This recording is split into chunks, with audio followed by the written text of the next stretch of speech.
माता पार्वती के 3 प्रश्न। एक बार माता पार्वती भगवान शिव जी से पूछती है कि प्रभु, कल मुझे मेरे एक भक्त ने याद किया है, तो मैं उसकी विनती टाल नहीं सकती और रात्रि में उसके स्वप्न में पहुंच गई। तो मेरी उस भक्त ने मुझसे 3 प्रश्न पूछे, तो मैंने उससे कहा कि मैं तुम्हें पुनः कल तुम्हारे स्वप्न में आकर तुम्हारे उन तीनों प्रश्नों का उत्तर अवश्य दूंगी। प्रभु, जब मेरी भक्त ने मुझसे यह 3 प्रश्न पूछे, तब से मेरा मन बहुत ही विचलित हो गया है। अतः आप मुझे उन तीनों प्रश्नों का उत्तर बताने की कृपा करें और मुझे संतुष्ट करें, जिससे मैं अपने भक्त को तीनों प्रश्न के उत्तर दे सकूं। भगवान शिव कहते हैं कि पार्वती, ठीक है, तुम अपने तीनों प्रश्न बताओ, मैं तुम्हारे तीनों प्रश्नों के उत्तर देने का प्रयास करूंगा। माता पार्वती कहती है कि हे प्रभु, मेरा पहला प्रश्न है कि कौन सी स्त्री के भाग्य में पुत्र नहीं होता। मेरा दूसरा प्रश्न है कि स्त्री का कौन सा श्रृंगार उसे स्वर्ग में स्थान दिलाता है। और मेरा तीसरा प्रश्न है कि कौन सा गहना पहनने से स्त्री या पुरुष की दर्दनाक मृत्यु होती है। भगवान शिव कहते हैं कि पार्वती, तुम्हारे तीनों ही प्रश्न बहुत ही महत्वपूर्ण हैं। जो भी इन तीनों प्रश्नों के उत्तर समझकर अपने जीवन में उतार लेता है, उसे जीवन में मृत्यु के बाद भी सब सुख की प्राप्ति होती है।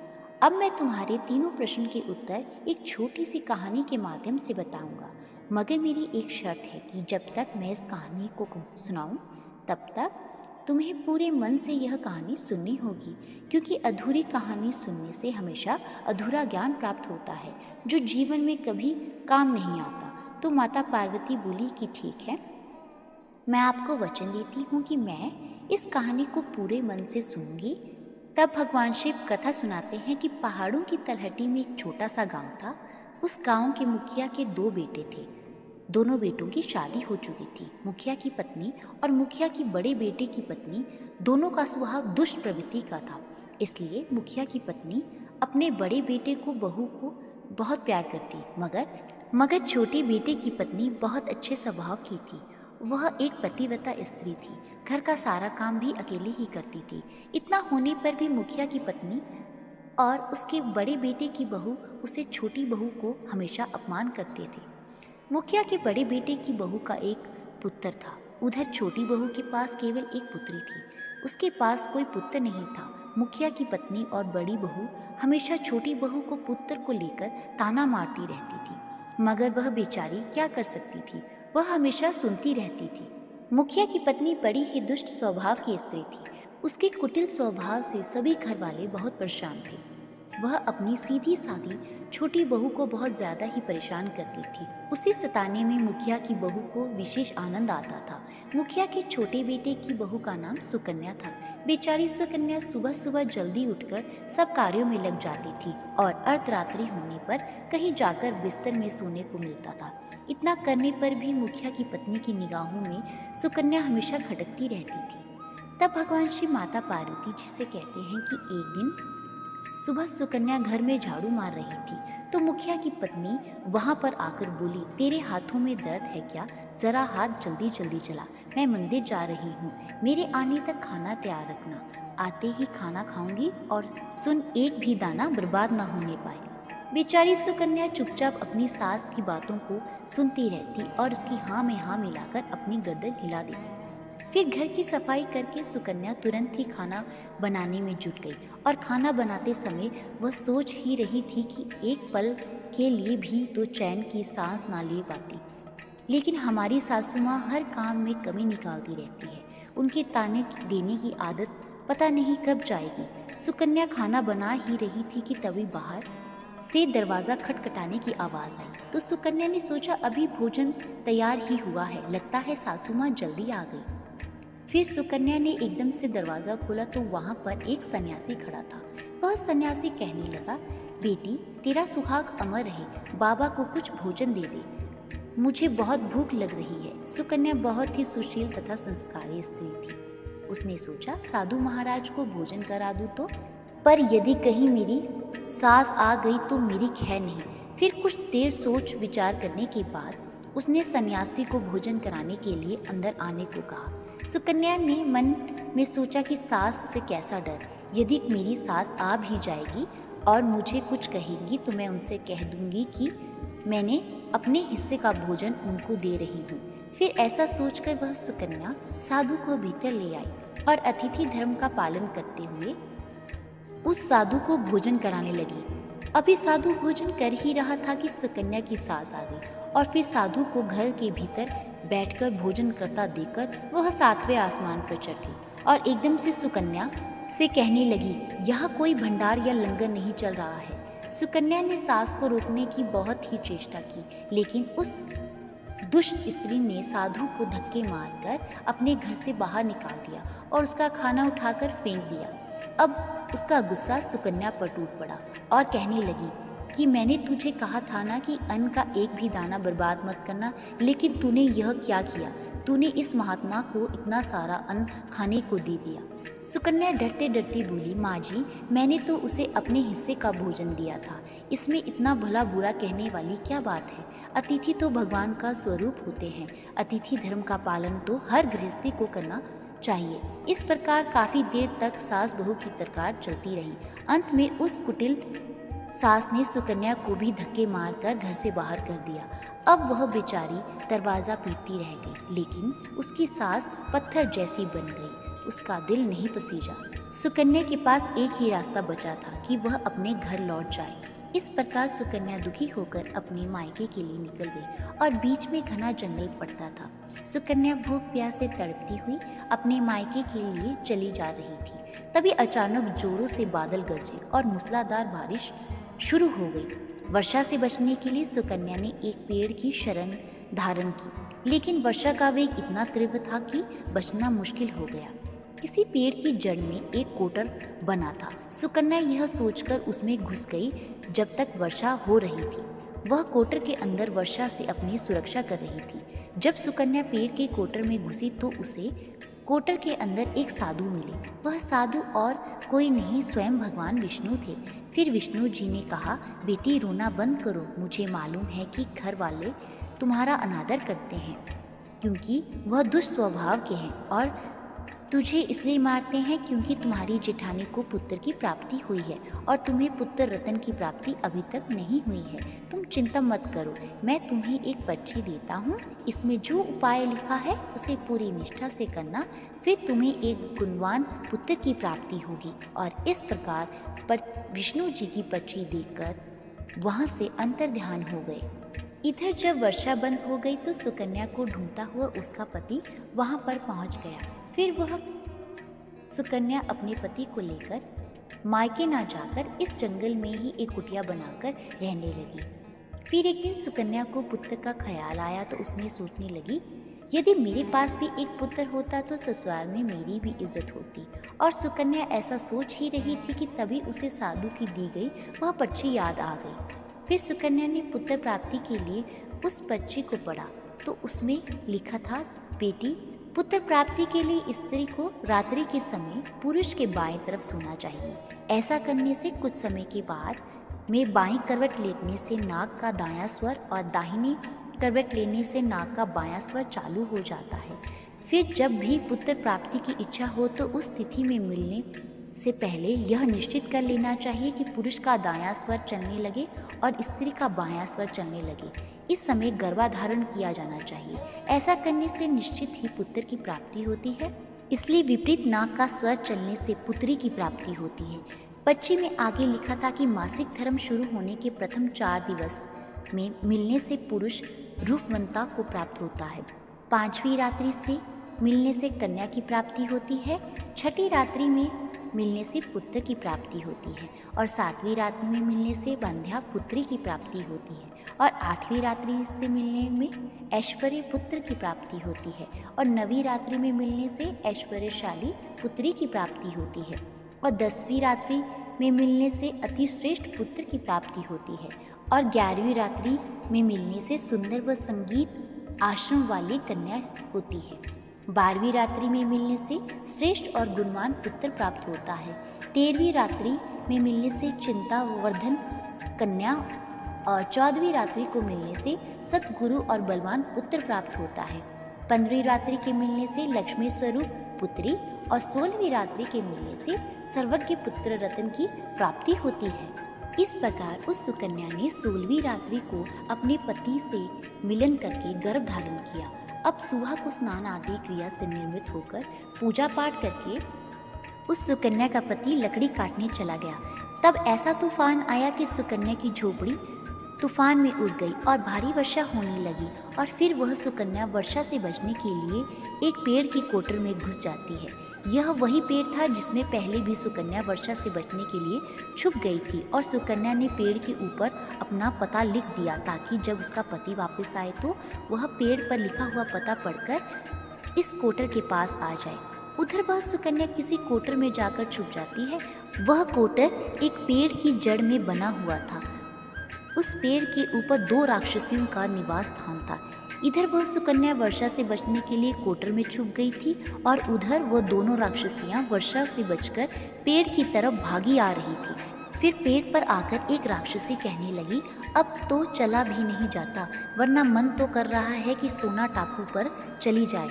तो दूसरी राक्षसी बोली, इसमें भी क्या बड़ी बात है, यह पेड़ हमें अभी उड़ाकर वहीं पहुंचा देगा जहाँ पर सोने का टापू है। और ऐसा कहकर वह दोनों राक्षसी पेड़ की डाल पर बैठ गई और पेड़ एकदम से उड़ने लगा। उधर सुकन्या कोटर में छुपी हुई थी। कोटर में घुसते ही सुकन्या को नींद आ गई। पेड़ के उड़ने से लगने वाले धक्के से सुकन्या की नींद खुल गई और पेड़ को उड़ता देखकर वह सुकन्या एकदम घबरा गई। फिर जब सुकन्या ने बाहर झांक कर देखा तो पेड़ की डाल पर 2 राक्षसियां बैठी थी। सुकन्या ने फिर से परिस्थितियों के साथ समझौता कर लिया और सोचा कि अब जो होगा अच्छा ही होगा। और फिर कुछ देर की उड़ान के बाद में वह पेड़ एक सोने के टापू पर जाकर पहुंच गए। उधर दोनों राक्षसियों को भूख लग रही थी। वो दोनों शिकार की तलाश में निकल गई। उन दोनों राक्षसियों के बाहर जाने के बाद वह सुकन्या कोटर से बाहर निकली और उसने चैन की सांस ली। अब जैसे ही सुकन्या ने सोने के टापू पर रेत को देखा तो वह एकदम से अचंभे में पड़ गई। यह रेत तो चमक रही है। और फिर जैसे ही सुकन्या ने रेत को हाथों में उठाया तो एकदम से चिल्लाने लगी, अरे यह तो सोने की रेत है। और फिर सुकन्या ने अपनी धोती के आंचल में जितनी रेत रख सकती थी उसमें बांध ली और फिर पुनः जाकर चुपचाप उस कोटर में घुस गई। इधर तो सुकन्या का कोटर में पुनः वापस जाना हुआ।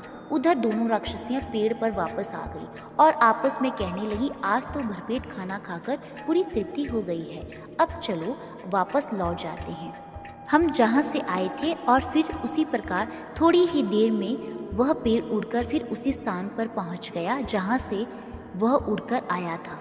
वह सुकन्या तब तक उस कोटर में छुपी रही। जैसे ही दोनों राक्षसी उस पेड़ के बाहर गई वैसे ही सुकन्या सोने की रेत लेकर उस कोटर से बाहर आ गई और मन में सोचने लगी, इतना सारा सोना देखकर तो मेरी सासू माँ खुश हो जाएंगी और मैं अब अपनी ससुराल में वापस चली जाऊंगी।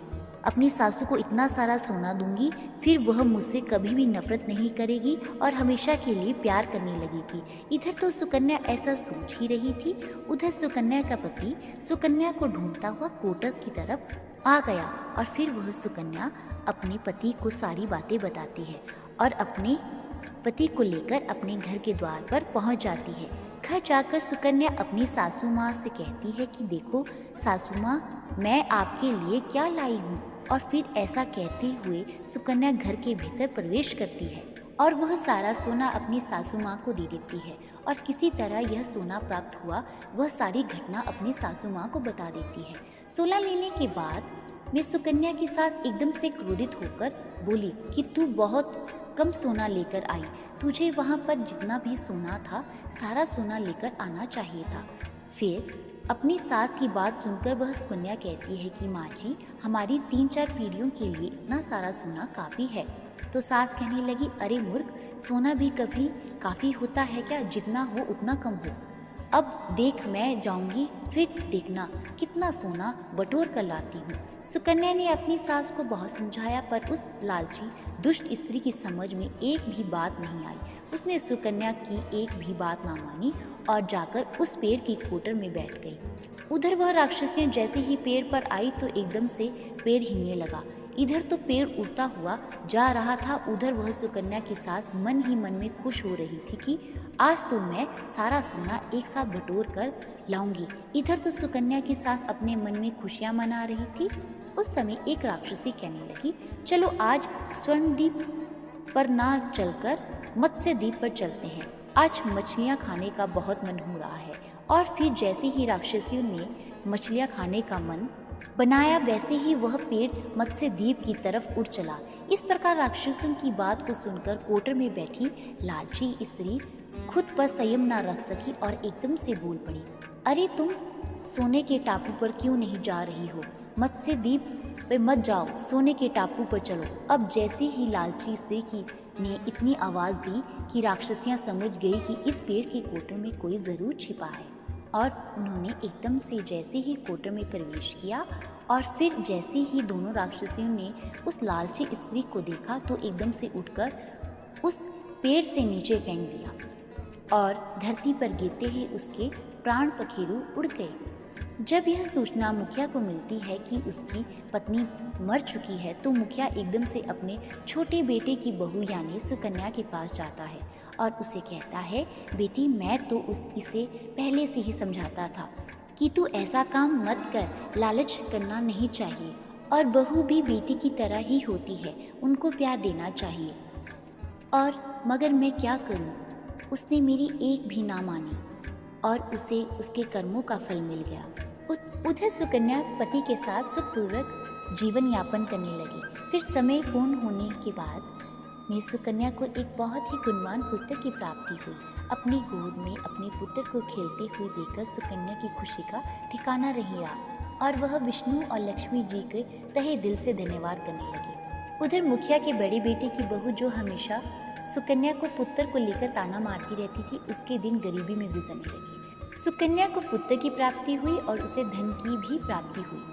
मुखिया की बड़ी बहू ने जाकर सुकन्या के आगे हाथ जोड़कर अपनी गलती की माफ़ी मांगी। सुकन्या एक बहुत ही पतिव्रता और दयावान स्त्री थी, बहुत ही मधुर संबंधों वाली स्त्री थी, इसलिए वह अपनी जेठानी को माफ़ कर देती है और जो भी सोना वह लेकर आई थी उसमें से आधा सोना वह अपनी जेठानी को भी दे देती है। और इस प्रकार मुखिया अपनी छोटी बहू की बहुत प्रशंसा करता है। फिर मुखिया का पूरा परिवार बड़े ही प्यार से जीवन यापन करने लगता है। भगवान शिव माता पार्वती से कहते हैं कि इस प्रकार जब समय धीरे धीरे सुखपूर्वक व्यतीत होने लगा तो मुखिया की बड़ी बहू की जो पुत्र हुआ था वह अवगुणी था, इसलिए उसका सारा सोना और अवगुणी पुत्र के कारण बर्बाद हो गया। और उधर सुकन्या का जो पुत्र हुआ वह बहुत ही गुणवान था। वह अपने जीवन में इतना आगे बढ़ा कि उसने अपने माँ बाप का नाम रोशन किया। फिर जब सुकन्या और उसकी जेठानी ने अपना जीवन पूरा जी लिया तो मृत्यु उपरांत सुकन्या को स्वर्ग की प्राप्ति हुई और उसकी जेठानी को नरक की प्राप्ति हुई। भगवान शिव कहते हैं कि पार्वती, तुम्हारा पहला प्रश्न था कि कौन सी स्त्री के भाग्य में पुत्र नहीं होता, तो समझ लो विष्णु भगवान के द्वारा दिए गए पर्ची में नियमों के विपरीत जो कार्य करता है उनके भाग्य में पुत्र की प्राप्ति नहीं होती। इसलिए पुत्र या पुत्री की प्राप्ति रखने वाले भाई बहन इस कहानी को बार बार ध्यान से सुने और इच्छानुसार संतान की प्राप्ति करें। अब तुम्हारे दूसरे प्रश्न का उत्तर देता हूँ कि कौन सा श्रृंगार करने से स्त्री को स्वर्ग में जगह मिलती है। तो वह चरित्र रूपी श्रृंगार यानी चरित्रवान एवं पतिव्रता स्त्री को स्वर्ग में स्थान मिलता है। जैसा कि मुखिया की एक छोटी बहू सुकन्या जो कि पतिव्रता स्त्री थी, उसका चरित्र बहुत ही उज्जवल था, इसलिए मृत्यु प्राप्त उसे स्वर्ग में स्थान मिला। अब भगवान शिव कहते हैं कि पार्वती, तुम्हारे तीसरे प्रश्न था कौन सा गहना पहनने से स्त्री या पुरुष की दर्दनाक मौत होती है। तो समझ लो कि वह लालची रूपी गहना जो मुखिया की पत्नी ने पहना था और खूब सारा सोना लाने के लालच में कोटर में घुस गई और राक्षसों के द्वारा नीचे फेंक दी जाने के कारण मुखिया की पत्नी की दर्दनाक मृत्यु हुई। इसलिए लालची रूपी गहना कभी नहीं पहनना चाहिए। तो भक्तों, ये थे माता पार्वती द्वारा पूछे गए वे 3 प्रश्न जिनके उत्तर भगवान शिव जी ने बहुत ही प्रेम से और अर्थ सहित बताए। आपको यह वीडियो कैसी लगी है एक बार कमेंट सेक्शन में लिखकर अवश्य बताएं और आपके अपने चैनल आंजनी को सब्सक्राइब करना ना भूलें। धन्यवाद। ओम नमः शिवाय।